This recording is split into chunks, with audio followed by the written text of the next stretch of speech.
you a little. Yeah, they heard that totally. They totally heard that shit. Well, this is our friendship, everybody. How are you? Perfect time. Bro, it was absolutely perfect timing. The moment I clicked that button, you be like, yo, chill out. Yo, oh my God. What is up, everyone? Welcome to this week's episode of the Predcast.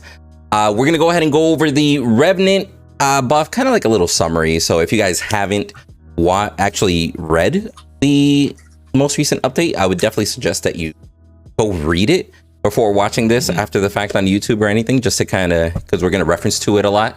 But before we go into actual deep conversations, let's go ahead and introduce ourselves. If we could do Heavy and then Medkit, then Crashy, then Bearded, then myself. Go ahead and introduce yourself to the people. Let them know what you're about. Hey, Heavy Arms. You guys know that I play carry. Most of you guys have played against me before in the past. If not, you probably will.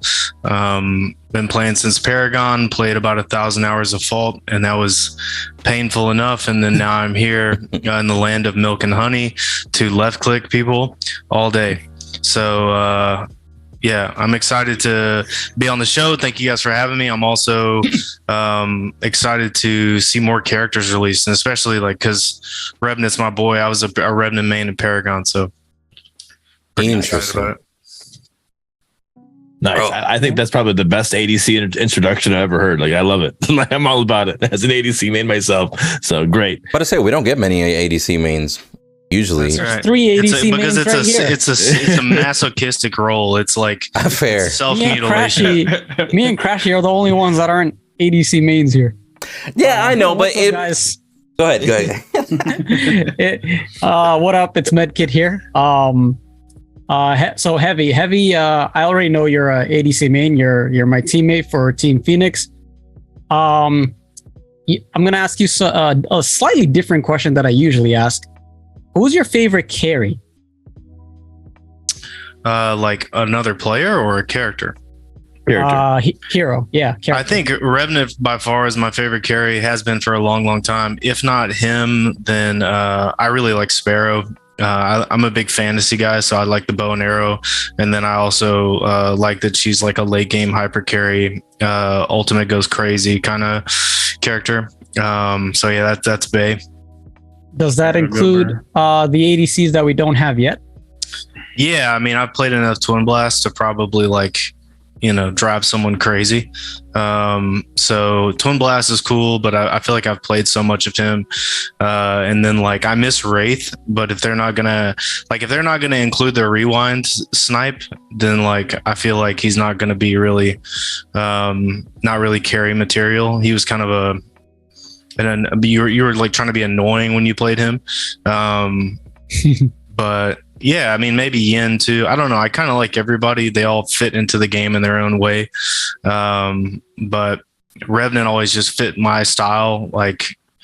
He's very bursty. He's I don't know. It just, me and him just clicked when he came out. Uh-huh. And then, yeah. Now, what's your least played role and least played hero, overall in the current roster? Jungle is probably my least played role. I feel like I can play pretty much every other role pretty well, except jungle, which is odd because I was a jungle main in League, so it just didn't transfer, it didn't carry over. And then least played hero is probably Feng Mao, actually. Him or Howitzer, I think.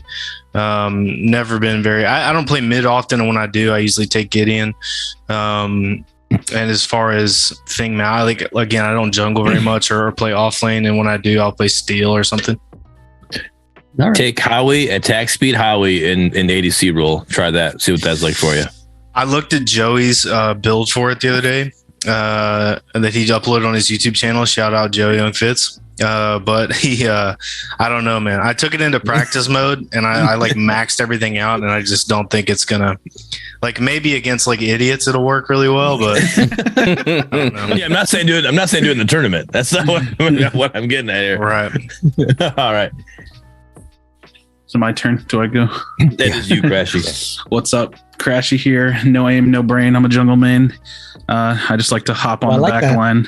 You know, it's the no aim, no brain. I'm a Winston main meme from Overwatch, but you know, I don't know. If I'm playing Rampage, sometimes I gotta aim a little bit, but not too much. Not when you're ulted, right? Exactly. I don't have to think about it. I just look down and throw it at whatever person I'm on top of. Scoop that turd in their face. Yeah, you know.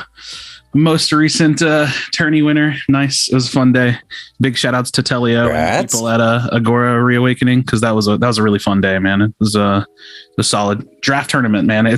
I love draft. Like it's where I think you see a lot of skill. So I'm looking forward to hopefully playing more draft tourneys. I've got to find out where like I feel like I don't hear about these tournaments that happen. You know what I mean? Dude, like we hear about a couple of them, but there's always one that I haven't heard about that people are playing in like that day. I'm in like 7 Discords, and it's like it does like my head spins a little bit sometimes when I look over at my Discord and I just see all these like Pred adjacent Discords because so yeah, it definitely feels a little bit hard to keep up with them. But I just swear I just like look around and try to see what we can find. Yeah. And then we enter everything we can. So. But yep, that's all right. What's up, everybody? It's I, the Beat Wolverine, your Michigan Wonder, and episode 11. All right, let's keep pushing these forward. I can't wait to get into this one because as an ADC main, I love talking Revenant, and I have to play with them a little bit early today to try them out so I give you guys a little bit of a knowledge base, you know, since I know a little bit about it, playing with them. See what give you a little more interested view of it. So can't wait to talk about it. Windu? Spicy. And what's up, guys? I'm Windu, also known as Windy the Mace. I also am a carry main, so I really am excited to talk about Revenant. I literally just like maybe 5 minutes before I got on here, literally just finished a Revenant match, and I got interesting takes on it, but we'll go into those in a bit. I basically just stream MOBA content, stream and YouTube, MOBA content, strategy content, and a little bit of racing content. But let me ask you guys this, just as throughout the class, so to speak, how many have not tried the patch? Like gotten a few games in? Just Medkit. Okay, so just med so far. Got you. I just got home. Yeah, just loaded West Coast, worst coast. Yeah, fucking can't, bro. Leave that man alone. He just got home. I'll actually be out of here soon. A bit of a life update. All right, there you go. All right, but before we jump into that, we've been holding something back, and we got to talk about it. So I got to ask you, Crashy. Mm-hmm. You played a lot of niche MOBAs in the past. Is there any key mistakes from the player perspective that you want to see a predecessor avoid? Okay, so perfect question. This is a question we had a couple casts ago that we're kind of catching up on. Yes. My favorite MOBA, and now dead and gone, was Infinite Crisis. It was a DC Comics MOBA. So many people had never even heard of it. I was running around playing superhero, playing some of my favorite IP characters in the world in a MOBA. And the biggest mistake they made was they told the world their game was an esport. They marketed the game like it was an esport, and they spent little to no marketing dollars on actually just marketing the game. And so they're throwing these big tournaments, they're partnering with these big tournament organizers, but they didn't have the player base. They didn't have the revenue coming in. And so they kept telling the world that their game was an esport, but what you got to realize is esports happens organically. When you have a community of people that love the game that you've made, that want to play it competitively, that's how an esport happens. And so I love that, you know, we're already seeing grassroots competitive stuff for Pred happening. I just would hate to see Omeda just throw a bunch of money at, like, you know, $20,000 tournament for no reason, right? And I don't think they're going to do that, but that would be a huge thing I would say to avoid, because it's just a waste of money. You got to build, it's the saying, if you build it, they will come, right? Like, build the game, make it perfect, and it'll come. But don't throw your money to the wind. So that would be my answer, because I watched it with Infinite Crisis, man, and it felt like they were just blowing money, just lighting it on fire for esports. Now, I benefited from that at the time, so that was fun, but yeah. Right. All right. Anybody else can answer that too. I mean, if you've been a part of any of these niche MOBAs, like what is something you don't want to see Predecessor recreate in that situation? I got 2 cents to throw in there, and because I would consider these Paragon remakes to be niche MOBA, right? And somebody kind of threw a jab at fault in the chat. Shout out to Extort. I mean, a jab at, yeah, I said it right. Anyway, but my brain melted, bro. But I will say I really worry at times for Predecessor, mainly because they know they're good. They know they got a good team. They know they have the potential, and I don't want that shit to get to their head. Like they might get a little bit too comfortable because it's like, hey, look at where we're at now. Why do we need to worry? I think we're doing fine as is, and I think they should definitely stay on their toes because that's a slippery slope. Stay hungry, stay humble, right? I mean, I don't think that I feel like they obviously with the team they've built, a lot of these guys know everyone's fears, and they know that that they can't fail, more or less, right? Like they have to be perfect. But if I had to guess, like that's how Ace and the rest of the team went into these investment meetings where they're landing a Series A, a multi-million-dollar Series A. They have to lay out to get that kind of money. You have to pitch months, years down the line of what your plans are, what your revenue plans are, everything like that costs. So, I think whether they share it with us or not, they had to have a solid plan in place to grow the game and to make it successful on paper, like before they were even able to get to this point. And they have a lot of marketing money that we haven't seen yet that we're waiting on, full release or whatever to start seeing some of those marketing dollars at work. And I got faith in these guys, man. I don't think that. Same. I experienced playing Fault since its pretty much inception, and it's a whole different vibe with this development team, and they've got the backing for a reason, I feel like. Medkit? No, I agree. It's right. In my opinion, dev diff. Dev diff. I like it. Dev diff. I just, because it was brought up about how they are perfectionists. Yeah, I'm just worried that can be used as a fault as well. No pun intended with the other game. But like, I don't want that to be a thing. Like, yes, being a perfectionist is good for, the stuff you put out, but it also, it can hurt you in the long run with the time that it takes you to make it perfect. So as long as they can do things in a timely manner and still make it the perfect of what they want, then things will be fine. But that's just the thing they have to battle with that situation. Yeah, I think they strayed away from that whole perfectionist idea, though, because like we've always known them as like, hey, they're gonna take their time, they're perfectionists, etc. But now they're a live service game. There's only so much of perfection that they can aim for before they actually got to meet the timeline. Like, what is it? They mentioned every 2 weeks they're going to do some sort of update. I was going to say that. I think committing to that first and foremost is awesome, because I say this all the time. I hate that devs often will promise nothing because then they're in the clear, right? If you promise nothing, you don't have to deliver anything technically. But if you promise 2 weeks and then say it takes them a third week, they can say, hey, we missed our mark on this one. We're going to push it back a week. And then we as a community, when you appreciate the work that they do, because we do, we say, oh, no biggie. We get it. But when you go radio silent for 4 weeks and you don't do anything, that's when it's like, okay, guys, like, where you at? So promising every 2 weeks is going to mean we're going to get like more frequent. And that's a crazy commitment. When I read that, I was like, oh, damn. Okay, cool. No, I mean, and I every 2 weeks, that's fine. And I think it's actually possible because it's every 2 weeks for a balance patch, right? That's not every 2 weeks of actually having new content. So, yeah, because they said it was like content balance, right? Like if they're going to like split it, which is, but I mean, still, even so, it's like more frequent is like more conversation. So does that mean content every 4 weeks and then balance every 4 weeks because it alternates? Essentially, but you could actually have balance then content depending on how it fell, right? I mean, but that's their goal is to get balanced content. That's the goal, right? So, but things obviously get pushed. Now I see, but I still disagree. I still think they are on the perfectionist side, because if they weren't on the perfectionist side, we would have a store and we would have skins. Like look at bringing back Fault and look at that Chimera skin, their own Chimera skin. It wasn't the greatest skin. Was it their own IP? Yes, it was, but it wasn't the greatest skin. Look at that Grux skin they came out with in that season 1 pass or whatever. Like not the greatest skin, but they weren't on the perfectionist route. We still don't have a store. We don't even know what their skins look like. That like we have no clue, because they're a perfectionist team and they're pushing this out there. They did that one video with like all the concept arts, like the Richter skins and all that. Right before Monkey Howie. It's so crazy because like, are they gonna just like one of these days just drop a fat shop on us with a bunch of stuff in it? Like how good are they? Right? Like that's one of those big things. Like I think gameplay is amazing, but I do want to see what their UI team can do. I do want to see what their art team can do.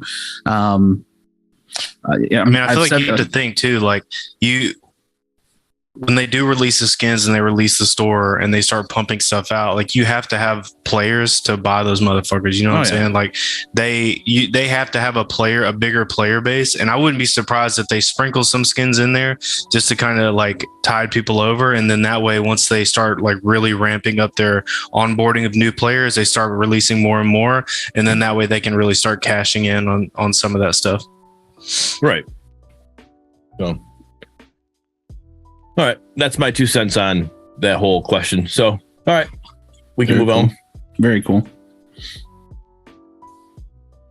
Can I just say, totally random, I really dislike the profile icons that they give us. Like, I'm gonna just throw it out there, bro. Like, so again, I was looking at them. Are they like birthday cakes? I think that's a crown. I'm pretty sure that's a crown. I don't know. It looks like a birthday cake. It looks so funny. It looks like a weird, like metallic looking birthday cake. And then like the bigger the icon gets, like the more spiky or whatever, like the more spiky it gets. And I was just like, okay, that's a thing, Okay. So I'll be honest, like I like the fact that they're color coded, very similar to how they kind of advertised the different packs before, whatever on that. Bro, like I don't look at that and I say, yeah, I'm gonna rock that regardless of what it means. Like I get the whole Zero, you were there at the beginning, season 0 sort of vibe. That's right? What I got from it. But I don't know. I really don't like it, bro. I just don't like, just flat out. Yeah, I mean, I'm not super impressed with the profile icons, but at the same time, like you don't ever see them really, unless like, and obviously they're in game. If like you're gonna put them in the game, they need to eventually be cool, and people will be able to personalize them and everything. And this is kind of just like, hey, it's like Predecessor's birthday. It's release into EA. We have these different things. You can, it's better than nothing. But you don't see them unless you're in like menu, the lobby. Yeah. But so I mean, I worth mentioning, thought about it. When you go into that profile tab, we do see borders, titles, and profile background. So I'm assuming people are going to be able to go into your profile, check out your stats and shit like that, kind of like you can in League. I would imagine so. Yeah. And then borders and titles, that's more of loading screen, no? Sort of shit? Either loading screen or more of like to present on the profile page. I'm a big fan of titles when you can correlate a title to a season. So like, let's say there's ranked season 1 or something, and then, they could give a title top 500, top 10 or rank 1, if somebody finishes rank 1 in the season 1, rank 1, right? Like I love, for me, a lot of rewards in games, I want the rewards to be attached to prestige, right? Like the more prestigious the thing is, the more I want it and the cooler I want it to be. So, I think of like Overwatch and how like when you're in Grandmaster, it start like the numbers, you start getting your exact number where you're at in Grandmaster, and it's all like lightning numbers and it looks super badass and stuff. Like I want there to be a title that's like that's kind of associated with that. Where did you end in that rank season? Something like that would be really cool. I totally agree with you, and I think that it'd be nice to have flex on your profile, and also like if we have loading screen and you're queuing in, and like that's where they can tie some of the esports shit in. Is if you guys competed in the first party event that they held, or you placed top 8 or whatever, you can have that, and then that way when you queue into a game, like someone's like, oh shit, like this dude is for real. Exactly. So I'm totally on board with Crashy on that. And I hope they do more shit like that, and kind of like maybe some shit talky kind of ones too, because I come from Gears of War, so I'm into that. So I would like some spicy ones, and some esports shit would be cool. Right word to use. Anyway. But yeah, and I will say, I've played 2 matches today. I have not seen the stat screen because I clicked continue every single fucking time. I played like 10 matches today and I did the same thing. I just keep forgetting. I just close out and I go to the next game, and then I'm like, damn it, I didn't look again. And there's no way to kind of look at your last match or something, right? The last stats? I just need to stop being a doofus and remember to look at it. Yeah, same. It's just a habit. Just click and I'm like, oh. Yeah. Yeah, it's got a lot of cool information. And especially like, because we all know that kills and shit like that doesn't matter the most. Like people always be like, oh, you're KD, whatever. But, being able to break down like your damage and gold and different things like that, you can show that, you were a big difference maker regardless of, KD and all that kind of stuff. Yeah. Yeah. It also shows wards, like wards placed and wards destroyed. That's a good stat to show. Yes, that's really good. So it'll let you. Super good. Yep. I like. So you'll be able to see like, hey, their team just outwarded us. Like that's another reason why they had a lead on us. That's that. Like, nice. Wards win games. I think there's also a category showing how many jungle creeps you've taken and how many jungle creeps you've stolen, right? Stolen? No. It tracks stolen too. Oh, that I don't think know. so. All right, very cool. Can we have the stats page just be the default page it goes to, and then they can click continue to skip it? Like, I mean, I'd be cool with that. Would that just be too much? Like forcing people to learn sort of vibe? Like throwing the stats, like read this shit. Yeah. You're gonna see how well I did versus you and shit on your team. Yeah. Look at it. I mean, I would be okay with that because the stats is more important than the overview. The overview, you just seeing that your profile went up so much, like that's not that big of a deal, right? That's something if you want to see it, click on the button, click on the overview, you'll see it. And stats is the thing that's like, hey, here's the game, this the stats you had, this is what's going on. So I would definitely be okay with that being the default. What if they had a continuation? Oh, sorry. Can you? You can do that too. Yeah, like the 3 pages, you just got to hit continue 3 times. Yeah, I would think I would hate that though, just because you have to keep on hitting it. Like, just let me. If I want to exit, I want to exit because I don't want. What if I don't want to see overview and I don't care about the stats? I just want to exit. I don't want to click 3 times to finally get out. Well, it could have like a continue hit the menu button, and then at the top right, it could have like an X button. Like so that too. Like the get me out button because my team get me out button. Like, hey, let me see what's going on in here. You know what I'm saying? I know somebody was asking they want to be able to re-queue up with the screen because they want to continue looking at these stats and they want to hit the queue button. They want to be in queue while they're still looking at these stats. So that would be something I would think that would be cool to put in there as well. I will say I dropped some feedback almost instantly after the patch came out today because I played my first game and as soon as the game was over, I got 3 friend requests and I was like, okay. I was like, this is the can of worms that happens I do this in every game. I need a setting that's auto decline friend requests, which is it sounds conceited, but like it does happen where like if you start having way too many friends, you just start. We don't have any friends around here. We want 0 friends. Don't message me. Don't even look at me. Don't even look at me. No fucking new friends, get out. Before we go too far though, it's also in the same patches they gave us the creep score bounties, right? So if a player is getting more creeps, or stacking up on creeps, they will get a bounty. If you kill that person, you get more a bounty from that, right? Depending, I don't know what the bounty is, and that's my issue I have with this, right? You're introducing the bounty hunter character, you're introducing creep score bounties, and the bounty hunter character gets more money off of the bounties, the actual KDA bounties off of the heroes as well. The scoreboard still doesn't show the bounties. Like, why is it there an option there, but there's still no numbers involved? Like, that needs to be. Yeah, I wish I could see that. Yeah, you do need to be able to see it. I think that you can kind of assume. Just look at the KDA or the high minion score or something. Yeah, but I mean, yeah. But maybe if that person was recently killed, then that bounty is no longer there. But you don't know that. You know what they could do when you press tab? Okay, let's say you see an offlaner and he's got like 200 CS and he's like really far ahead, and the other offlaner has like 100.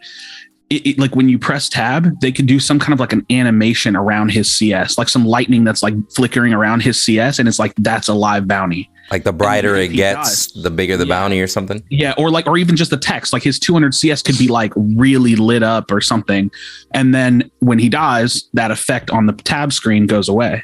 Just something to kind of and that would work great for the creep score. That'll be great for the creep score, but you also have that tab or that section, that column or whatever that is already for the bounties, but it's just dashes, and at the very bottom of it, it tells you your team's score or whatever. It's like, no, give me the actual bounties that's there. Like, why is it not in the game right now? That's what I don't understand. How do you introduce the bounty hunter character and you still don't have the bounties in game? That's something that needs to be taken care of. This is another thing that I'm talking about, them being perfectionists, right? There's obviously something that they don't like about it, so they're being perfectionists, not putting it in the game.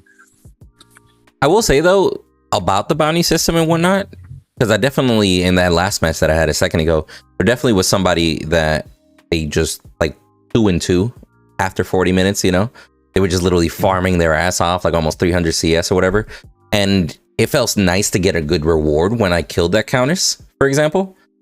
Boy, that's got to feel horrible on the other end, bro. Like, imagine you're like, okay, you know what? I'm gonna get big farming just because I haven't had the best game or the best opportunity. And then, you just made me stronger by letting me kill you, bro. I mean, what that tells me is get good. You know what I'm saying? Don't die. If you're 2-2 with 300 CS, that just means you're not rotating for team fights. All right? No, bro. Like that's all that was. CS at 20 minutes, dude, you're better than I. No, 40. It's like, I know. Listen, team. I know we're down 3 fangs, but I have 400 CS. What are you guys doing? Yeah, well, right. It was literally a Countess. It was literally a Countess that literally didn't rotate, didn't do anything all game, maybe once or twice, right? And then like at 40 minutes, all she would do was W key everybody. She was fucking stacked at that point. But I mean, in game, it didn't necessarily feel bad, right? No. Like I was like, oh, you know what? We can actually take advantage of that fact that he's got a bounty. So let's actually try to target her and shit. Just having that knowledge.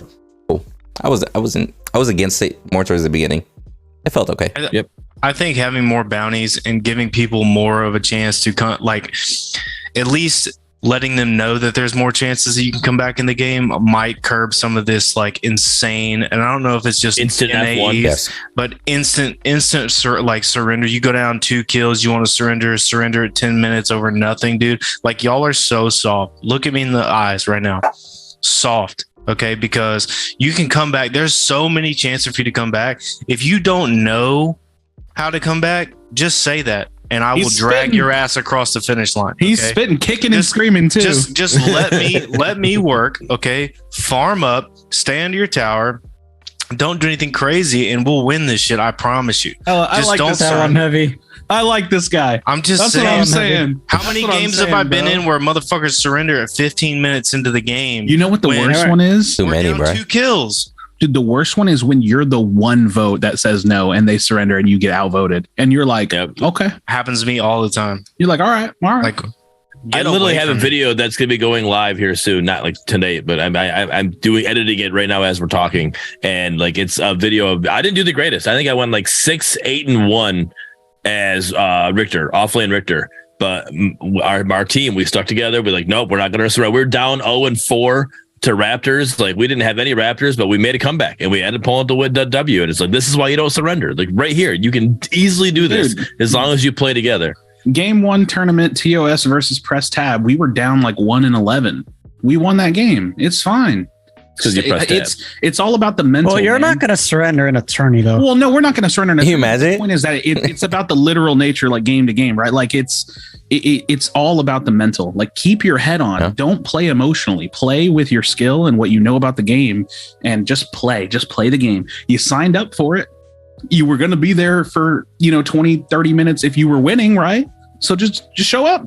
Play the game. Hey, you paid $19.99 to play the game and immediately surrender at 10 minutes every game. Like, what are we doing here, dude?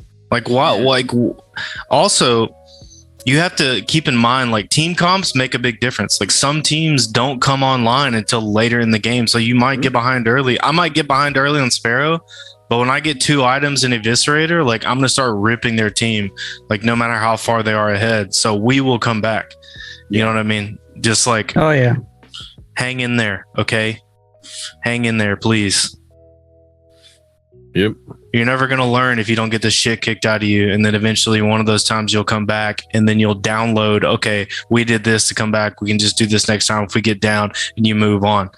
Like, you're never going to get good if you don't get beat or are not getting beat and try to overcome that in the middle of the game. I said it on my stream the other night. Playing from behind is half the game. Like, if you surrender every time you're behind, you're not training a vital skill that you need to be a good player. Like, and you're weak. Exactly. You're weak. You're weak-minded, but you got to learn how to play from behind. Like come on, dog. I'm down with that. Mm-hmm. Yo, how do you feel about Revenant's kit, the fluidity of it, and the choices they made and whatnot?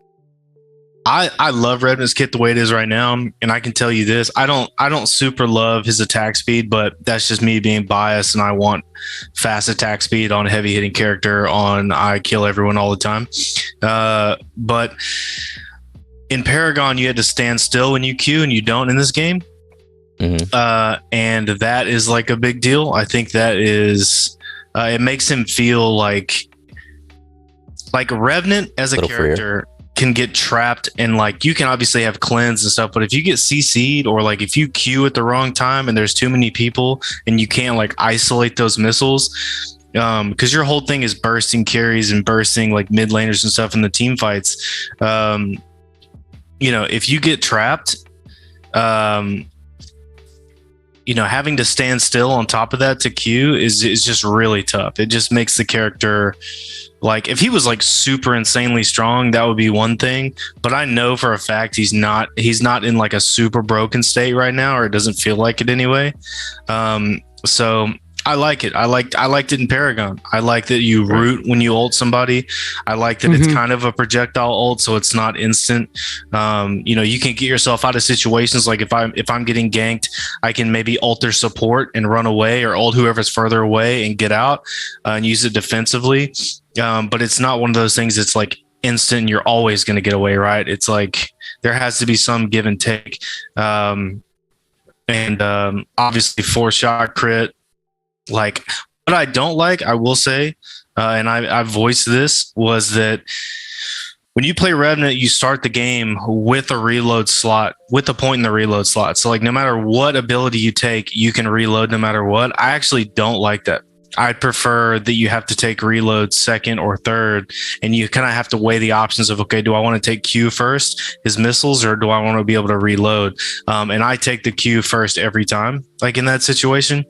So I don't know. I feel like maybe giving his reload without having to put a point into it is kind of like cheesy in a way. Like, I feel like there should have to be a choice to be made. Yeah, it's like having two abilities level one. That's the whole point of the character. So would you be forced to not reload at all if they did that change, or would it just auto reload after? Auto reload after the fourth. You got 4 shots until you get level 2. Because I was like that sounds pretty damn punishing. So no, it would just be that you can't reload at like 2 shots at will. Yeah. Okay. Yeah. So you have to. You wouldn't be able to control the reload. You have to shoot off reload. Yep. You got to empty your chamber, I guess. Yeah, and the thing is you can get the reload at level 2, and it's not even that bad. You can take Q if you're going to try to get like an early pick or something like that. But there is some sort of decision making involved when you first pick the character, and then it also like it'll change. Like when I think of community builds, and some people are going to say do this, do that. Sparrow comes to mind with like maxing right click versus maxing E first. So I would appreciate that there was more of a decision to be made at the beginning, but it is what it is. It only benefits me. So yeah. Right. I feel that. One thing I don't like about his kit is there is no in the center where you're aiming, your actual aiming reticle, there is nothing to tell you what shot you're on. You literally have to look down to your ability bar to see what, and find that ability to see what number it is to see what shot you're on. Right. You don't feel you don't feel like that is a like a level of skill is to be able to kind of count your shots and know where you're at? I think in a MOBA, everything you want should be in a very good area for you to see that. So I think you should be able to. It should be right there for you to see it. It's all part of the HUD. Dude, you want to know? This is like barely related, but you want to know what I was doing on my first game of Revenant? Every time I'd go to reload, it was pre-6, thank God. I would press R. I would press R to reload because I'm just so used to other shooters. Yeah. I kept pressing R, dude. I was recording and I was like, I'm so dumb. Like I can't. Like I'm not getting used to this. Like I'm not a carry player, so it's all good. But like it was stressing me out because I just kept pressing R over and over and over again. I was like, damn it. Like, luckily you have to confirm it. Or I do anyway. I have it on confirm, so it's not instant. I'll tell you, as a jungler, I'll tell you what I'm not excited to happen. That will happen to me. I'm gonna be contesting an objective, and a damn Revenant's gonna ult me away from smiting it, and that's gonna piss me off. Skill gap, baby. That's gonna be some bullshit whenever you're pulling up to the objective that my team is taking, and then you yoink me out of there. So worth mentioning, you can kill Revenant in the ult and it'll immediately snap you out of the ult. It's not like you have to wait the whole duration. Yeah, but if he ults me as the smite's coming up, I'm missing it. I'm missing it. I don't know what to tell you. Far away from. Yeah, if he's a jungler, he's melee most of the time, 99% of the time. So if I ult him, I just hang back. He's out of the fight. Yeah, I'm definitely a little worried about Rev swinging an objective flip. Thanks for bringing that idea in my head now. I appreciate that. Oh, no, dude. I'll start using it. It's something I looked at his kit and I was like, yeah, that's going to suck. You know what I mean? That's going to suck when it happens because my team's going to be like, oh, what, we missed the smite. And I'm going to be like, it's not here. I can't do it. So as it comes to attack speed, I went and looked it up because in Windows Discord, we were talking with Jay Swiftblade, and he's talking about how the attack speed is really slow. And what I remembered it being in Paragon, right? So I looked it up on Paragon Wiki or whatever, and his attack speed was 2, and then it was like plus 4%. So I'm guessing it's like a 4% increase for every level as he leveled up, whatever.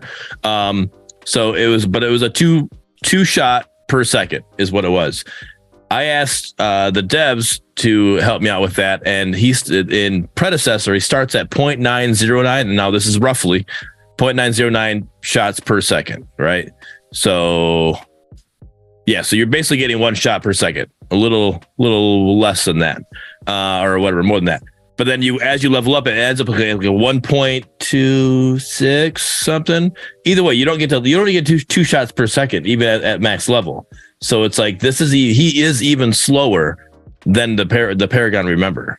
So I think that's something that we have to work with as well. Yeah, but I don't think it matters, bro. Like he honestly felt great, and he did so much burst damage with that Q, bro.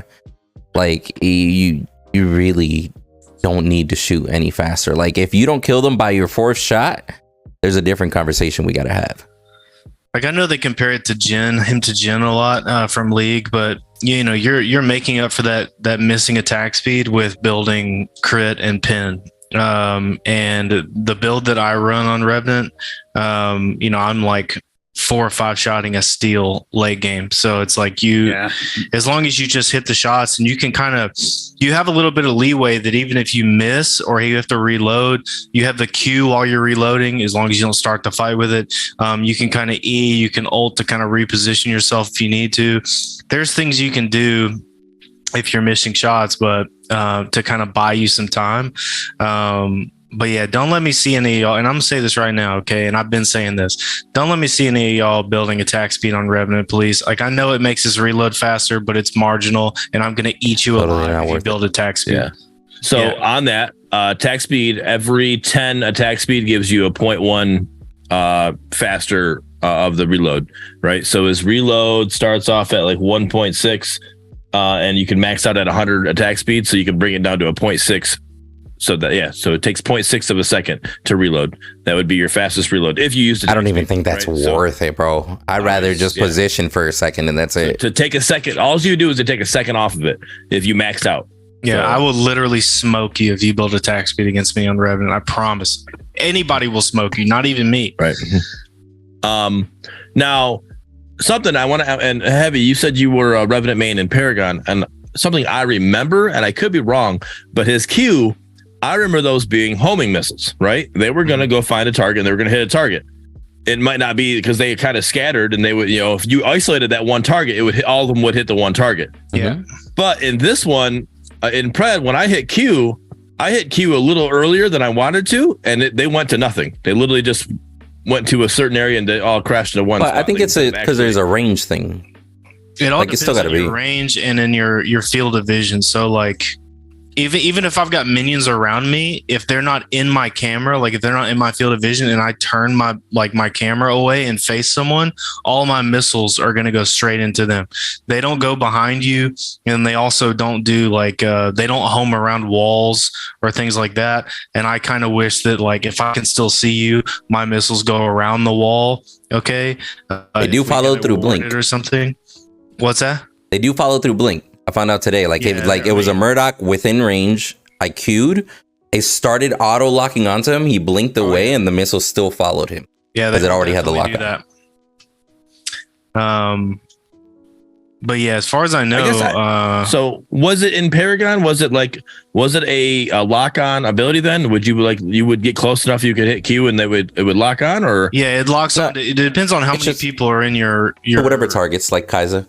Field of view. Yeah, I mean, but what I'm saying is like, why, how, like I said, I literally shot it. I feel like you can just shoot Q all right now. I can like stand at base, I can shoot Q, and I can shoot my missiles, and it's going to go to nothing.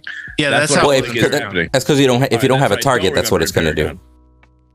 Yeah, that's what I don't remember in Paragon. I remember it being like a lock on, like you basically, all right, you've hit the target, you lock on, and it's going to hit whatever's in front. I could be wrong, but I believe that's what it is in Paragon the Overprime as well. Like you hit that, you Q, you lock on, and it's just going to hit. If there's minions in the way, they're going to hit the minions as well. It's going to, you have to isolate the target is really what you have to do. Yeah, it's all your missiles to go there. As far as I know, it's been on auto cast, and it doesn't like I don't have to target it like I do the ultimate, and like okay. Yeah, it's just however many targets are in front of you. Like I can stand at base and just hit Q and it'll go into nothing. And it was like that back then. I could hit Q if no one's around, it's not going to go anywhere. But it'll obviously prioritize minions and heroes if they're in front of you until you kind of like get them out of your field of view. Which I can't remember if it was back then. I think that even if minions were around you, your missiles would kind of go to your side and go behind you a little bit and hit those minions.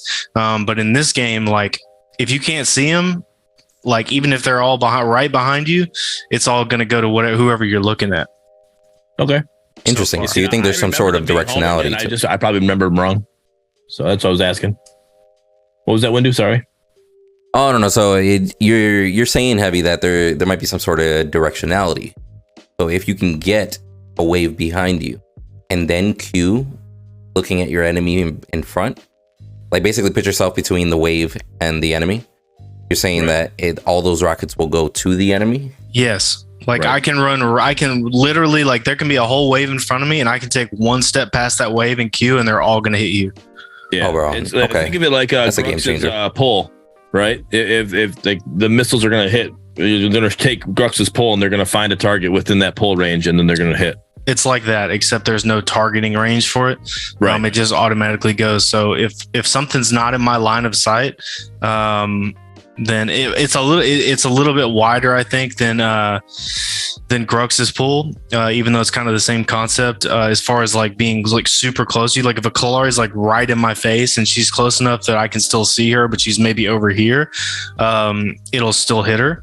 But if you're behind me at all, if you're behind my camera, it's not going to hit you. It'll lock onto whatever's in front of me. Interesting. What if you like? What if you targeted someone and then say they like blinked behind you? If you Q and it locks on, I think it's they blink. Yeah, the homing missiles will. Yeah, it'll find them. Okay, cool. Right. I was curious because they've locked before that action got taken. All right. Yeah. So if you want to beat a Rev, blink past him, and then hit him from behind. I can't confirm this, but at least in Pred, those homing missiles can go on for as long as they need to, as once they locked in, including if you RTB.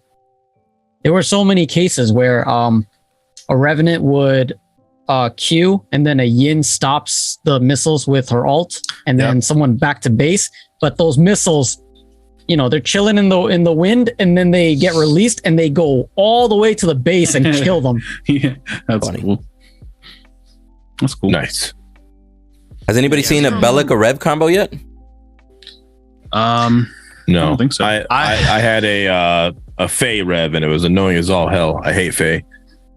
That ultimate's just too fucking strong. So I see Hobo asking, where do you guys think Rev ranks among the other carries?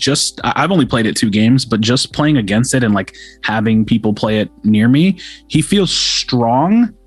I don't quite have a read on how strong yet, but he feels like really solid to me.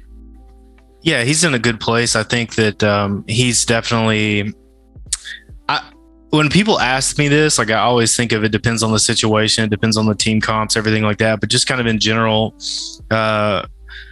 Revenant is going to be a strong burst carry, and he's probably top tier. He is beatable, and I could explain to you right now how to do it, but I'm not gonna. So y'all have to figure that out. But it is definitely beatable. You can definitely, like, maybe you crest through his Q when he ults you, kind of thing, stuff like that. I will say I've seen people. You build lifesteal. I mean, too. Like, cut you off. Okay. If you have a Sparrow ultimate, for example, and you have lifesteal, if he misses his shots or can't burst you down fast enough, like, that's his life. Yeah, you have to saying that. Yeah. Yep. I was about to say, because I definitely saw a lot of people complaining that his basic attacks weren't strong enough, or they were like, oh, I can get with Murdock to a shot with 2600, and I can only get to like 2000 with Revenant. He's not that strong. But I don't think the majority of people that are trying to play him are actually playing him as Revenant should be played. Like, like we said, he's ability first. Like, his shots are gonna chunk, but it's when you combo his abilities, his ultimate that'll root, etc., like just everything put together, he'll delete somebody in a second as a carry. As opposed to like with Murdock, for example, besides a shotgun and a mine that you can put like in a up close situation, you just got to rely on that left click. So it's definitely designed differently, but bro, he chunks and he melts. And as we've gone over, the utility that you can get out of his ultimate is pretty nuts, to be honest. And there are ways that you can maximize that 4th shot crit or first shot. And if you can hit harder with a Murdock with an auto attack than Revenant's 4th shot, I would love to see that build, because I don't think it's possible. I don't think it's possible to hit harder full build with a Murdock than it is on Revenant's first shot with one auto attack. Even when you're both critting, like if you're both at 100% crit, I would be shocked to see that. So I will say, I've tested out a few builds before checking out a few games. The highest basic attack, regardless of whatever items I put on Revenant that I got, was about 1100 on the training grounds, right? And that was with 4 Fang Tooth. I try to give it like best case scenario. The same exact build on a Drongo, I have hit over 2K. So with poison? What do you mean with poison? Like, as far as his ability? Rad rounds. I'm talking about on just left click. I'm talking about no abilities whatsoever. Just left click. Which is worth mentioning too, that with Revenant, in game, when I actually casted those abilities and everything, it chunked a lot harder than, let's say, like the Drongo build would in actual in-game situation. And I think that's because of his passives and, his abilities stacking on top of each other. His autos don't have to be that strong. That Q alone fucking chunks, bro. Like, that shit melts people. I was building like basically a purple build, so it was just power and pen throughout, and that Q was destroying people by itself. So, I mean, I don't think he's bad. I just think he's different, and people just want a left click hero and only left click, I mean, you got those. You got Sparrow. You got Murdock. You got Dron. I mean, Drongo really is left clicker except for his E. Yeah, but I mean, Papa Z hit left click. Like I don't know what Huntress is going to be like, other than like the small amount of footage we've seen. But I can imagine she's going to be primarily a left click champion too, right? Like Yep. I'm trying to think of all the other heroes on the roster. Twin Blast definitely a left click champion. Yin. I mean, these are like, there's not very many other than Wraith and maybe like. Well, it's very rare to see an AD range carry that isn't just a left. Because in most MOBAs, you just see a movement ability, some utility, and then just load up the. Basically. Yeah, appreciate the anomaly is what I'm trying to say. Yeah, I think it's cool. I mean, yep. Yeah. What are you guys' thoughts on the survey? Talking about like the feedback at the end? Yeah, the end of match survey. It's a little obnoxious, but what's going to end up happening is I'm just going to 3-star it on everything anyways, because like I'm mostly pleased. Like, am I supposed to like, oh, the matchmaking on this one didn't feel super great and like star it down one? I mean, if I do that, it's going to be because I run into a stack when I'm not in a stack. That's going to be the only time I ever do that. But I agree. I think it needs to do two things. One, it needs to give you a skip option, right? Because people just don't want to take surveys, so give them the option to skip. And two, I think it needs to happen like every 15 matches or whatever, not every match, because once you do it every match, people are just going to get annoyed by it, and then you're not going to get an actual true feedback. People are just going to put all 1 stars, or they're going to put all 4 stars. The data set's definitely going to get messy. Yeah, and it's not going to be what you want it to be. You're not going to get the true feedback you want out of it, and I just don't think it's worth it. I agree with that. I do. Can we talk about why the fuck there isn't a 5th star? Wait, is there not? Is there only 4 stars? It's only fucking 4, bro. I noted that shit off the bat. I was like, why? Well, we've seen who has OCD in the group. Right, like yeah, but no, I'm fucked because I'm gonna notice it and I'm never gonna be able to unsee it now. It's just easier math. With 75%, you liked it. Got it. You can't pick in the middle. Yeah, I don't know. I either have to mostly like it or mostly not like it. Damn it. Yeah, I like the fact that it's there. I think it's good feedback. You guys bring up great points. The fact that it's gonna get skewed once people get tired of that shit. They're gonna be like, I'm always gonna give it 4 stars. Fuck it, just get it off of my screen. I'm already tired of it. Yep. Imagine he's played so many games and he thought there was 5 stars, and he just now found out there's only 4 stars. Yeah, I didn't even know. So you know he didn't try to give you 5 stars there, Omeda. He didn't even try to give you 5 stars. I just gave whatever the max was. He said, "Fuck." My bad. But no, I think it's good. I actually had a couple people message me earlier today that they updated, and the moment they logged in, they were banned from the game. Yep. Really? So yep, I had a message too. Yeah, and I tried to reach out, but correct me if I'm wrong, and this could be total speculation. Could it be because this says here, AFK penalties last 14 days, dodge queues last 7 days. Could it be that somebody logged in and they had a queue from yesterday or some shit, and they're like, why the fuck am I banned? And they're just banned for an hour just because that shit was stacking on them. Probably. I mean, I don't know. That's my theory. If it applied the new penalties retroactively, then yeah, it's possible. Yeah. Like my advice is to make better choices. Then you don't have to worry about it. I was getting messages and it's like, I've been banned falsely. Like I don't know why I got banned. I was that's weird. I think you've done something, I'm sure, in the past that has you're deserving of this. Like I thought about it, but I didn't want to say that because I'm like, you know what? I don't know. Fucking crashing. I don't know if it was because of that, but that's my theory because they literally say in there, AFK is 14 days for a penalty for going AFK. You deserve every second of it. Every second of that 14 days. I do not give a fuck. Quit wasting 9 other human beings' time. Yeah. Exactly. Heck it. That's interesting. So somebody could literally just get a 24-hour ban. Now, question, if they get a 24-hour ban on Monday and then they come back on Thursday, I'm assuming that ban is gone? I think it's the last 14 days. No,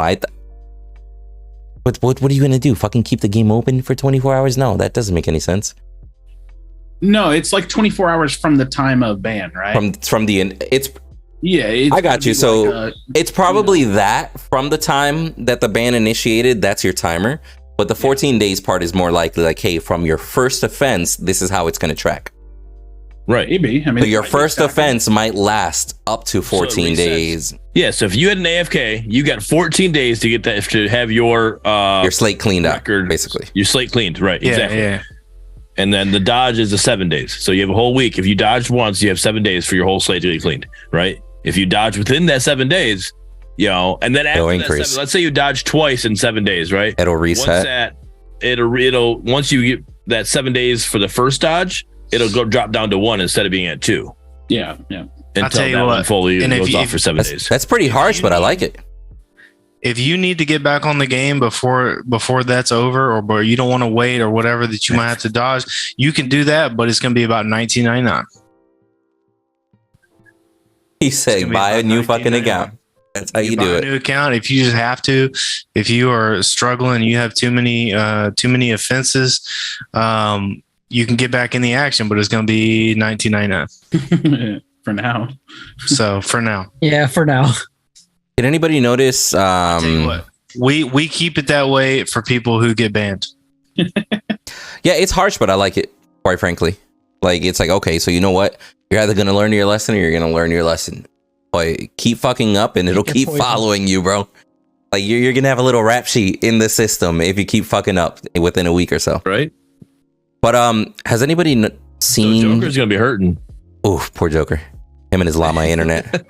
Has anybody seen this new visual effect when a player dies? Because I totally didn't notice a difference, but that could just be my ignorant ass. I haven't noticed it, but I will say when you use Sentry, it's blue instead of red now. I'd have to kill somebody, I guess, for that to happen. Oh, yeah. I guess they want to emphasize that allies is blue and enemy is orange. Hey, do we know if you can still see, like, if someone's using a sentry? You know how, like, if they're standing behind a wall, their sentry can kind of stick out. You can see if they're standing there using it. Do we know if that's still a thing? I would assume it is. I would assume just because it's a cone, right? Yeah. I'm more worried about being able to see shit inside of fog walls. Oh, like if they're like a foot behind the fog wall, you see it? I mean, oh, you mean through the fog wall or just like around corners? I don't think you should be able to. If someone's using a sentry on their like say I'm Rampage, I'm using a sentry and I'm clearing wards. I don't think you on the enemy team should be able to see it at all. Oh, you think that animation should just be for you, for the team? Allies only? Yeah, allies only. It's your. Well, why would like let the enemy in the team know that you're scanning? Yeah. Does that not kind of defeat the purpose if you're trying to find wards and they see this giant walking highlighter? Like, so, but isn't that the whole point of having the visibility, the ability to counterplay it? Like, if you see the enemy jungler's about to run through with a sentry, it's like, hey, go poke him, fuck him up, make him waste it or something. I don't know. Because I believe in other MOBAs like League, I'm pretty sure whenever you're scanning, the enemy team can't see that you're scanning. If you're standing in a bush, they can't see. And the bush, there's no bush in this game because of the third person line of sight, right? So you have to compensate for that somehow. So we don't have bushes, thank God, because that's ridiculous. But we don't have bushes, so I don't feel like you should be able to see, because like it's just not the same concept to me. Like you're looking top down, it's just like a totally different thing. If anything, they've only like given away someone trying to stand behind a corner that either accidentally popped it or like had used it and now is trying to like maybe make a play, and they've got this giant red thing swirling around them. It's like, I see you standing there. I'm a bit of a fence sitter on this one. I don't know what I like. I think it's like mostly fine. I'm like mostly just annoyed that like, I know there's been like cases where like, okay, think about mid lane between tier 1 and tier 2. You got the two fog walls on the left and the right. Like I'll be like crossing my jungle. Like I'll be leaving red side jungle going toward blue side, or I guess it depends on what side of the map, but there's like a camp right there, right in front of me. And I can see them hitting it through the fog wall and I can't even see them. but I can see animations popping up. Oh, true. And you can see the animations too. I know you're there. Like I'm about to walk in. I haven't even seen who it is, and I know they're there. That's super, super sus. Like you get way too much info. That's kind of bad. Yeah, and even sometimes like backing, like you'll just see the back animation through the fog wall, and it's like, wait, someone just backed right there. I think if you see it above, like if you're looking like towards the horizon line, that's one thing. You know what I mean? Because I mean, you're basically sitting in the idea is like it's an arena, right? So if someone backs, however far away, you can see that. But I think if it's in the sky, it's fine. If it's like through the fog wall, it's a little weird. Right.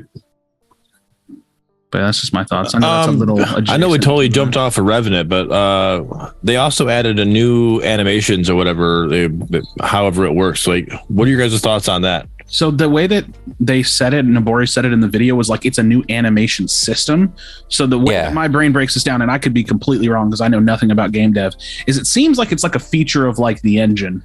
Like something that maybe they hadn't been fully utilizing, or like, kind of like a switch that they're starting to turn on and play with a little bit more. Right. I don't know. When I jumped into the practice mode with Rev, he felt like real. Like he felt like the way he was moving and his animations felt like, oh shit, like this has like life to it. And it almost makes some of the other characters feel a little stiff to me now.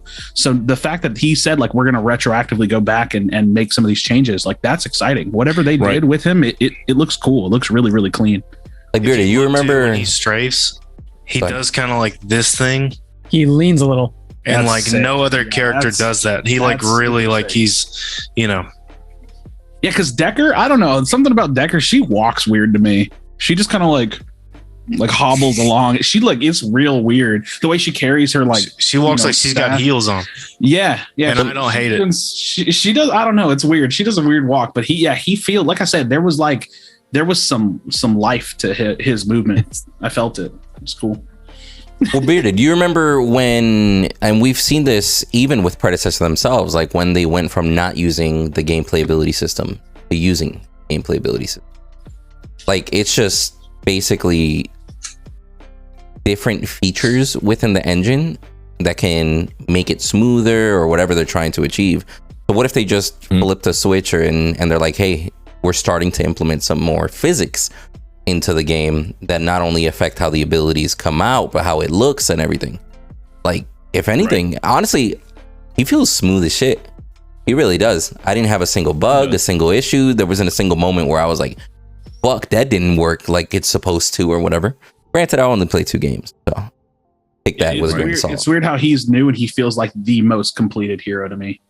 Like he felt very, very clean. That may be a good sign for the future. Oh, absolutely. Like I said, especially the fact that he was like, oh yeah, we're going to retroactively go back and make these changes for other heroes. It's like, oh, bring it on, man. Sounds sick. Nice.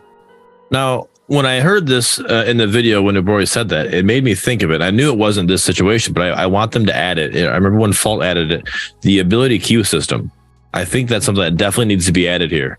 So you can just you can almost in a sense spam your abilities pretty quickly, right? And just kind of puts that ability in the next queue. You hit Q, hit E, hit R, right? And it's like as you spam those abilities, they just kind of populate as you went through your ability queue system.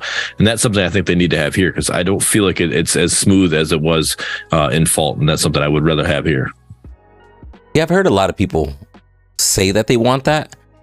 I personally I used to play a shit ton of fighting games, bro. And it's one of those things like, yo, you don't press a button until you're ready to press a button. Like, I know there's people that are like, hey, like on Countess, I teleported and then did right click and R, but my R didn't go off because I clicked it too early. And I'm like, well, just stop fucking spamming. Wait until the fucking, animation goes off, then click it. Like, is that something that's actually needed? People really need stuff like that? It sounds like a really foreign concept to me. So it kind of, I think it makes the game feel smoother. I feel like I would have to feel it to have an opinion, which is weird because that would require them to do it. But yeah, I don't have much of an opinion on this for some reason. I'll talk to the devs of Fault and see if they can open it up for you. See if you get in there and you can try it out, right? It sounds really bizarre, but it sounds interesting. Yeah, I don't know. I guess the question for me lies is it too dumbing down and making the game too easy, or is it quality, right? Like, is it a quality of life thing that makes the game feel smooth and clean, or is it just dumbing the mechanics of the game down? I don't think it dumbs it down. I mean, I think those are hand in hand. I think those are hand in hand because in a sense, there is a skill gap to be able to cast the ability at the right time and execute it properly. But for a lot of players, especially maybe on the newer side, they might be like, I pressed my R and it didn't go off because their timing might not be there. So it really could be a quality of life for the 95%. You know what I'm saying? Mm-hmm. So that really could be hand in hand, like dumbing it down, but at the same time, just making it an overall better experience for everybody because you eliminate that skill. But I don't know. I'm okay without it personally. Hey, I wouldn't say you're okay. You. What does that mean? What the fuck? You're a little lower than okay. Oh, true. I hang out with bearded. That face. You're not great about it. I can, bro. But I mean, I'll be honest. I only had a little bit of exposure. I think so far they did a great job with him. I guess we'll see how we feel next week, right? Yeah. As far as the actual performance of it. But I'm happy with it. You guys got anything you want to add? Not on the Revenant front, no. He's solid. What about the balancing side? Because I know that you kind of teased a little bit about this before we went live. Yeah. Talk to me there. I've got some thoughts on balancing, and it's one of those things that it's like, I think it's just because it's early on, but I don't exactly know what they're balancing off of. And it feels a little confusing. Now, it doesn't feel existential, and it doesn't worry me too much. But there are a couple things that haven't been balanced, or I feel like haven't been balanced well, that feel like really obvious things, and they just like kind of glaze over it. And then there are changes that I look at and I read, and I'm really confused why it happens at all. So a very specific example of this is like when it comes to item balance, I think Dynamo, as one example, is like a terribly overtuned item. Like it does so much damage, and it's a tank item, and that's really, really bizarre to me. And then that kind of goes hand in hand with Steel. Like I think Steel's doing too much damage. I think Dynamo's doing too much damage. Maybe it's one, maybe it's both, and they could look at both of those, but those have just been kind of glazed over. And then I look at a change like Crunch, and he gets, like, oh, he no longer gets his like ult passive healing on lane minions. And I think Crunch is terrible right now. And it's like not the worst thing in the game, but it's like it's just one of those things where I'm just kind of like I don't know what they're balancing off of. Are they balancing off data? Are they balancing off community perception? Where is that dial at? Because there's just some things that I feel like have just like continued to slip under the radar. Like Gruck's got a slap on the wrist, Steel got a slap on the wrist, and then haven't been touched again. Dynamo's never been touched. I feel like Sky Splitter's never been touched. And I've talked about how I think like some of the items are bloated, but it's just a little bit odd. Some of the changes feel a little bit odd to me. Fire Blossom, that's another one, hasn't been touched. There's some things that just feel really, really really obvious, and they just haven't been touched. And it's a little, head scratchy. It does feel, I mean, just by some of the things that I've seen that were balanced, it does give me that feel that like they are balancing off of the community's feedback. If people go in and Gen Chat and the Discord and just blow up about how Crunch is OP, then we're going to get a Crunch nerf, right? If you go in and say, and you go blow up and say Alchemist, Alchemist, whatever it was, is OP, it's going to get a nerf, right? If you go in and say this item's busted or doesn't even work, blah, blah, blah, you might get a buff or whatever. I feel like there's a lot of that happening. That's perception, right? This is just my perception, how I look at it. I'm not saying this is exactly how it goes, but that's my perception, how everything's going with that's what it feels like. I would love to add on to that and discuss, but me and Heavy do got to bounce. We got a bit of a scrim match, best 2 out of 3 coming up soon. So peace out, boys. Bye, everyone. All right, scrims. Have fun in your scrims, guys. Yeah, well, thanks so much. Thanks for coming, bud. Yeah, of course. It was awesome talking to you, Heavy. Yeah. Oh, check out his you live stream on Twitch, right, Heavy? Oh yeah, I stream over at twitch.tv/heavyarmst1. I stream like 3 times a week. I've been trying to stream more, especially now that Revenant's out. I'll be playing more on stream, so check that out if you want. And that's it. Bet, man. Do me a favor, send me that link in a DM so I can pass it on to Windu. We can put it in the description of the YouTube version, okay? Oh yeah, for sure. I got you. Yep. So, all right, peace. Appreciate y'all being here. Good luck on your scrim, bro. You pro gamers. But yeah, honestly, here's my thing on it. I always do believe that they really should balance from the top down, right? That's a little hard right now since the ladder, MMR ladder, is still getting established. Get him out of here. Anyway. Get me out. Anyway. That was adequate dad joke. I appreciate that one. Right. He never gets tired of them. Oh my God. But so let me ask you guys more of a rhetorical question, right? Like, how much attention should they pay to the community given that they are the majority when it comes to balance? Because if they just constantly get messages of this item's broken, then they get 100 people typing that shit because they bandwagon on Discord. How far should it go? It's a dangerous game because I'll put it this way: making everyone happy is impossible. So it's basically a conscious choice, you know, because I don't know. Again, it like for me, and at least whatever perspective I hold, a little bit more serious, a little bit more competitive. Some of the changes have been super head scratchy and make no sense to me. And I don't think it's terrible. Again, I want to reiterate that I don't think they've done a terrible job. It's not existential, but it does. Like I just look at Steel. I'm scratching my head every patch that comes out, and Steel isn't touched at least to some degree, or Dynamo, one of the two, or both. But I scroll through the item changes again, and I remember the first thing I looked for when I pulled up that balance patch was Steel or Dynamo, and not a single one. And that's just so weird to me. So I don't know how you balance that. I don't know what the right decision is, but it's like at a certain point, like I feel like I'm going to cringe saying this. At a certain point, like high level play gets a little objective, and I don't know what is considered high level play. You know what I mean? So it's like, for me, some of these thoughts in my mind feel like they're getting really close to objective. But it's anything like above my level is high level. So yeah, I don't know. It's a little so bit, everything. It's a little bit weird. Now, I agree. What do you think, Woody? Do you think that do you have that perception that they're balancing off of whatever's complained about the most?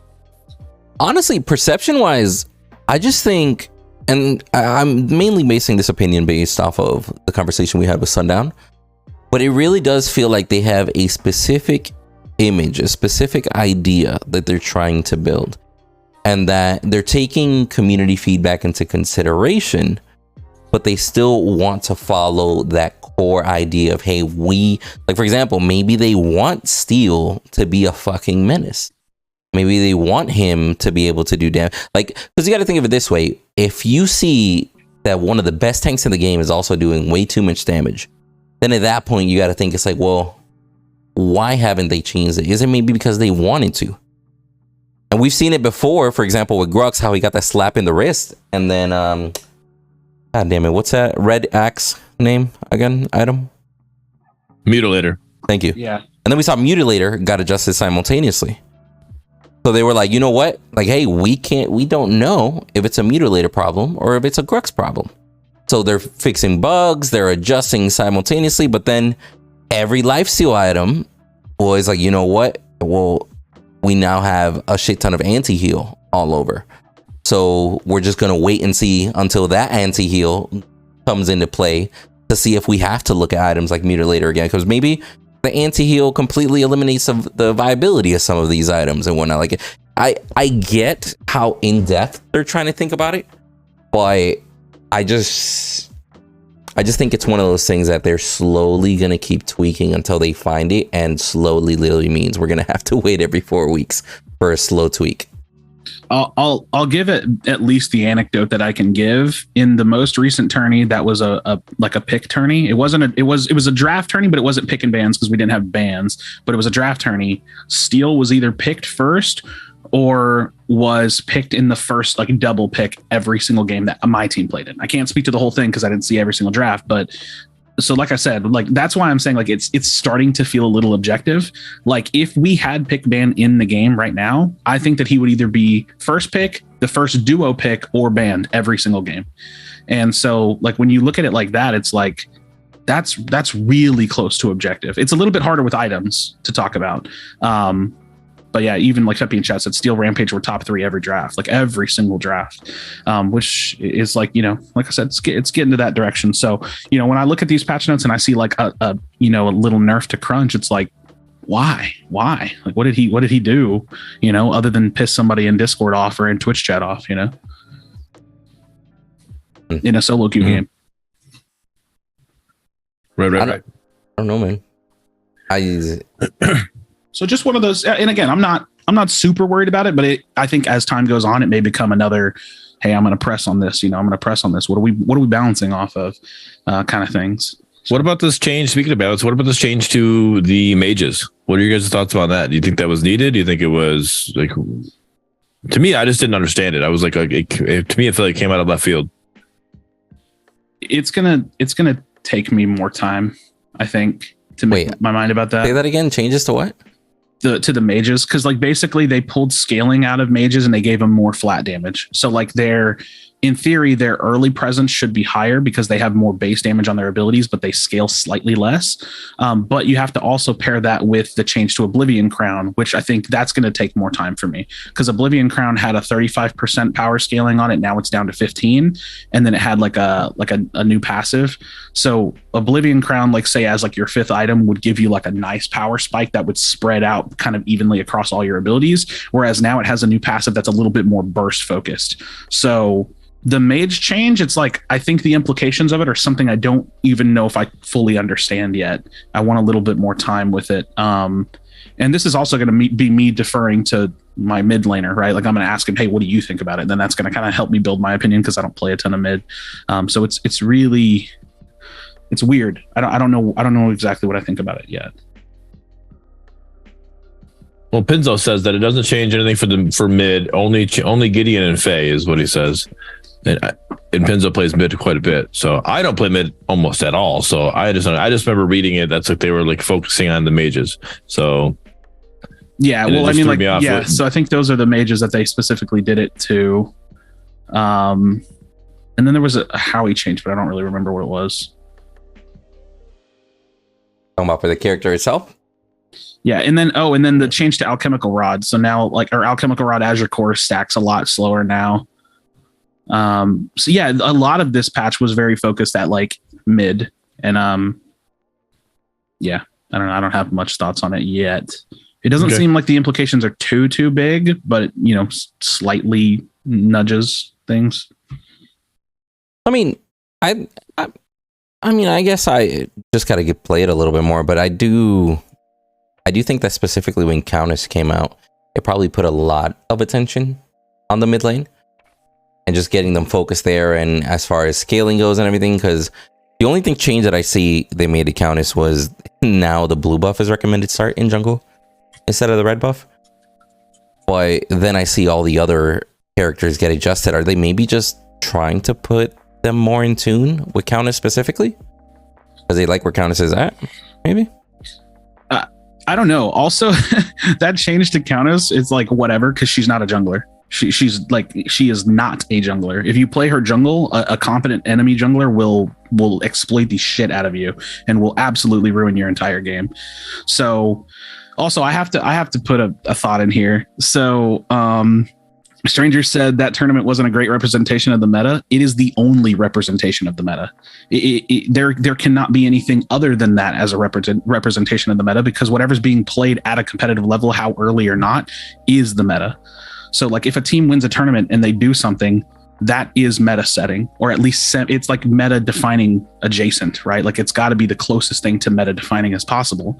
So if like a team is picking Rampage every game or Steal every game, then it would be impossible to counter argue that that's not meta, because it's the thing that won, and meta is an acronym for most effective tactic available. So it's like it has to be the only thing that you can defer to as being meta defining. So it's if it's the best we got, it's the best we got. So you have to look at it that way. I mean, fair. It's early. Even as the community starts developing trends and, different builds that start getting shared, go-to items on certain heroes and whatnot, it's still super early. Like the majority of people are still figuring out new items as they play. And they're like, there's an item that fucking does more damage to shields? Huh.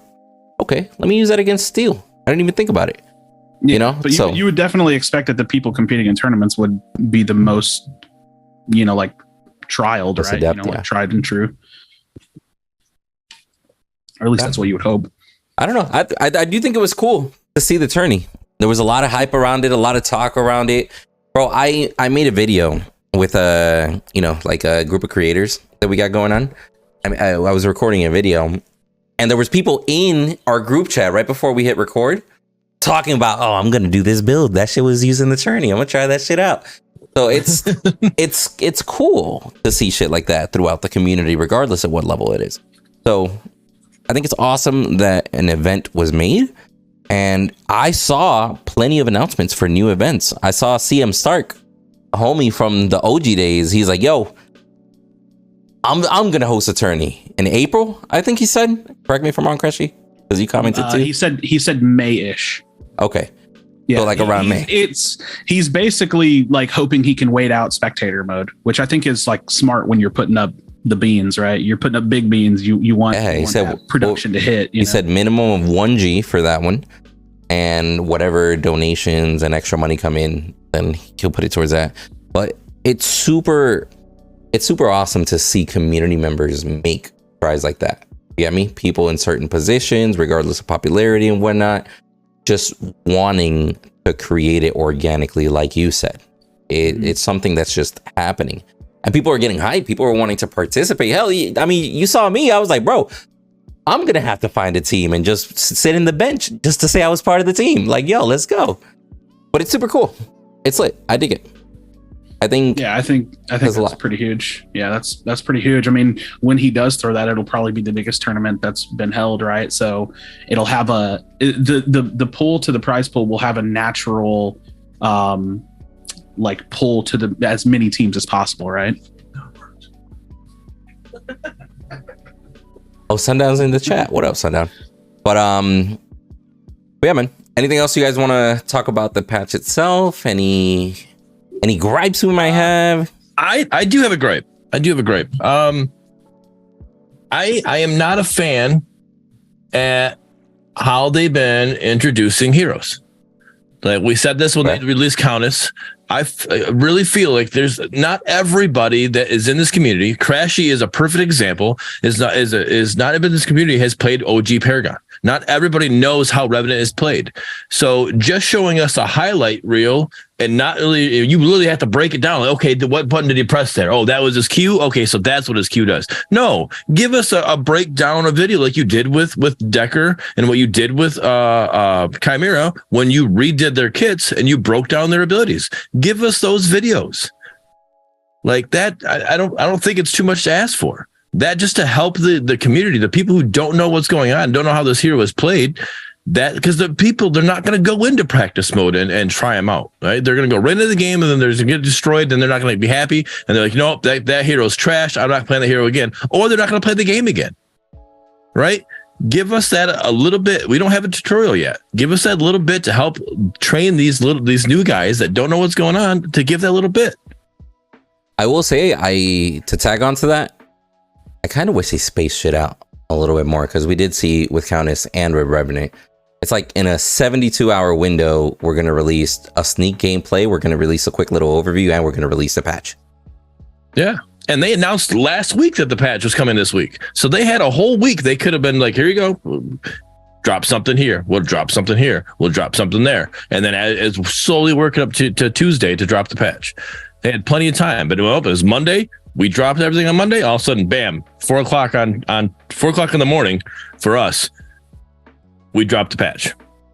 And it's like, I just like space it out, put some more stuff content out there to help build the hype up for the patch and work on it. Like I literally don't like the way Countess was released. I was like, okay, maybe they were rushed. Fine. But like this, I don't know. When you tell us that the patch is coming out a week later, I don't know how rushed you can be if you're already telling us that the patch is coming out next week, guaranteed. So I'm gonna kind of counter argue a little bit, but but to start with that, I'm gonna say that I mostly agree with you. So it's like barely a counter argument. I think that because I'm fence sitting on this a bit too. I mostly agree with you in the sense that like I would love to see that. I just wonder how much of it matters until the game is like full launch. I do think it matters. Again, I would agree with you. I would much prefer it over not having it. But now what I will say is that like, let's fast forward to full launch. The game's out, free to play. and they drop heroes in this way, then I think that's whenever my frustration kicks in, mostly because you want the experience of a game is more than just what you can like turn on and play. It's like the whole package deal, and like the like that extra step of like dropping a character breakdown or dropping a trailer, 2 days before, and that be the thing that announces the date. That's the package, right? That's the product. Right. The product comes in as this thing feels alive. It feels like it has a fluidity to it. Right. So what you're saying, like, drop that video. That's part of the product, right? That makes the product feel more fulfilling. And so I do mostly agree with you. I do wonder how much of it is like, hey, look, we're early access. We don't really have, the biggest amount of eyes on us right now. They can just kind of drop them in this. And here's my counter argue to that. My counter argue to that is that this is their time to learn from those mistakes and put that video out, because maybe that video wasn't the greatest. So now we're going to critique that video that you posted. All right, hey, I like the fact that they're showing their abilities, but I think this could be done better. And then we can give the feedback off of that. Right now, we can give no feedback off of it because we haven't seen it yet. So if you wait till full release to drop those videos, well, now we got to give feedback then, and now you got to fix what you thought was going to be good. Like this is the perfect time to put that stuff out there and let us to help you build the game that you want to build. Like I said, because I think I said this last time, I think there's so much opportunity for them to infuse Omeda personality into this project. Drop a video, drop an announcement that Rev is coming, and then drop a video with a character breakdown with the announced date. And you space them, like you said, them. And then drop a third video like the day before he comes out. Yo, what's up? It's me, Nabori, or it's me, Robbie. I'm going to show you an internal game that we played, or I'm going to show you a clip from this game that we played. So then you have this step-by-step spaced out marketing that comes directly from them. It's like, okay, we got the announcement. We got a little, the clip that has a date, or, a post that has the date. Then we got the hero breakdown. What's up, guys? This is Nabori. We're going to be jumping in. His passive is this. You know what I mean? And then you have what's up? It's Robbie. I'm here to show off how the heroes played. So it's like that. I feel like, again, you create a big package deal with it all, and that comes out nice and clean. It gives us things to review. We get to make, look at this. Look at this is what it looks like. This is what I think is going to be good on it. We get all speculative, and then it comes out. That'd be really sick. You know how many people put up I'm going to guess what the kit is, or what the stats are, or I'm going to guess what his passive is, just so 24 hours later, the patch gets released. You got me? Like, I definitely think if they do space it apart, 2 to 3 days is enough. Yeah. Don't do like a week apart or some shit like that. But just like every 48, 72 hours, just release something to kind of keep the hype going, but make it at least a week long total. Like, hype should have been started building from the week before, with stuff slowly releasing. I dig it. But yeah, I mean, we're pretty much already getting here towards the end of it, already an hour and a half. Try to keep them about an hour, but we might stretch here and there. So before we say our goodbyes, anything you guys want to add as far as finishing remarks for this update? No, I mean, I think it's small iterative changes are always good. There are some things that I feel like I said, I feel have just been a little bit left out, and that kind of confuses me a little bit. But overall, I think that they're doing a solid job. Like I'm not disappointed with this patch, mostly. And so, yeah. Fair. Tell people what you got going on, Crashy. Throwing your plugs. What are you up to? YouTube almost daily. I grinded pretty hard today. I posted a lot today. YouTube almost daily, scrimming, practicing for Team TOS. Like I said, we were able to sweep through that last tournament. I really I got to throw this out there because I think right now, this is just my take on it. I think we are easily the best pred team in the game, but I want the OP teams back because, we want to scrim them. Like Aurum and Bad Timing, they were good. We learned a lot from one set against them, and it already has changed so much of our game. So more competition, more teams is great. Like, when AMedkit and Heavy Aims, or Heavy Arms, they announced their team, or whenever we heard him say that last time, I was like, good, more teams is good. Always looking for the next tournament, always looking for the next piece of content, looking for the next stream on YouTube. So you can find me on Twitter and YouTube at Crashy. All right.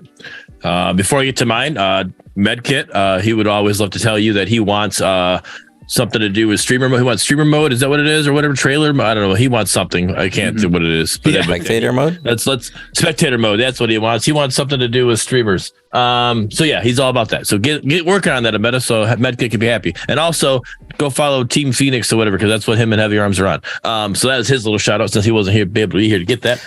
And they're on the same team? Yeah, I believe. Yes. Oh, I thought they were scrimming each other. Oh, okay, cool. No. They have a scrim against some other team right now.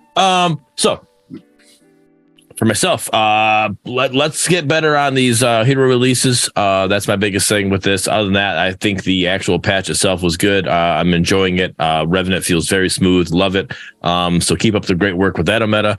And community, can't wait to see you out there. Can't wait to take you to another realm and get your bounty off of you. So make me miss my smites. Make me miss my smites. Yes, I'm definitely doing that now, especially if I'm going against you and your damn Kalari. It's going to happen, guaranteed. So other than that, you can see me live. I believe we're still talking, but I believe we're going to switch this to a consistent Tuesday, guys. So we're going to stay here on Tuesdays. We're not putting you guys on the spot. We'll talk more about it, but for the community, pay attention, because we're probably going to keep these on Tuesdays, because Omeda drops their patches on Tuesdays. So it just makes it easier for us to talk the patch when the patch is fresh, instead of waiting a whole week and talking on the next Monday. Yeah, it sucked. So it sucked to miss that last one, and we were like, damn right? Exactly. So pay attention to that, community. And then, so if that does happen, Mondays and Thursdays will be my live gaming on my Twitch, which you're here live. If you're watching on YouTube, you can see me at beardedwolverine.tv, whatever you want to call it. Twitch.tv/beardedwolverine. That's what it is. And then I have some YouTube videos could be dropping here too, so you can catch those at the Bearded Wolverine on YouTube. So other than that, all you, Windu. Spicy. On my side, we started doing the Creator Unite videos again. So that's kind of cool. For those of you that don't know, that's basically, we just grab a bunch of content creators, like, for example, Crashy and Bearded, etc.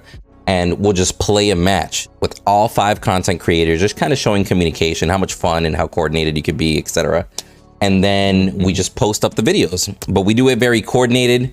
1 video per channel, so we can kind of give a little bit of love. Like, you'll see a video on Crashy's channel specifically, you'll see a video on Bearded's channel, and then I'll post an all points of view video, like a compilation, so to speak, on my channel, as far as, constantly switching angles on the best angles, more dynamic and whatnot. So be on the lookout there. Too. And Pinzo's in the chat. Pinzo's definitely in the next one, bro. Pinzo's hilarious. I actually I stopped by his stream earlier, and somebody in his chat was like, when are we gonna see a Pinzo and Windu video? And he just goes, yes, you're gonna have to pay attention to YouTube. Like, I'm just like, I fucking care with him, bro. I was like, all right, I see you. But yeah, just keep an eye out on those. Besides our weekly podcast videos that we do, definitely just try to come up with some other cool ideas, something out of the norm, just something a little bit refreshing, so to speak, with the occasional gameplay video here and there. But we appreciate everybody watching, tuning in. If you've made it this far, regardless where you're watching, type out a GG. Let us know that you made it this far. And as always, we will catch you all on the next one. Peace. Peace.